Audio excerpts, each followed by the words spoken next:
petrol लोले आगो बाल्नु आगो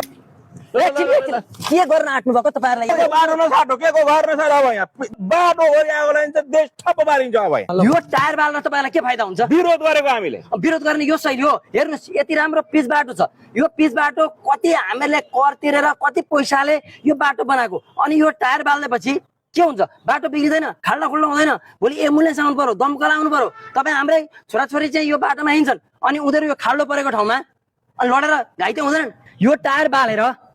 कति प्रदूषण हुन्छ यी घरमा कति वृद्ध भएका हजुरबा हजुरआमा हुनुहुन्छ होला यो टायरको ग्यासले गर्दाखेरि उहाँहरूको स्वास्थ्यमा गम्भीर सङ्कट आउन सक्छ बुझ्नुभयो यी बच्चा बच्चा के सिकाइरहनु भएको छ सुन्नुहोस् विरोधको अन्तिम विकल्प यो टायर जलाउने संरचनामा ढुङ्गामुढा गर्ने संरचनामा आगो लगाउने होइन अन्तिम विकल्प भनेको न्यायालय छ देशमा अहिलेसम्म त न्याय मरेको छैन नि तपाईँहरूकै पार्टीले नियुक्ति गरेका न्यायाधीशहरू छन् नि होइन र यदि गलत हो भनेदेखि भोलि न्यायाधीशले चाहिँ उनलाई छुटकारा दिलान् यदि उनले गल्ती गरेका छन् भने कानुनी काठगडामा ल्याउलान् अन्य दलका नेताहरू पक्रिँदाखेरि के हेरेर बस्नु भएको थियो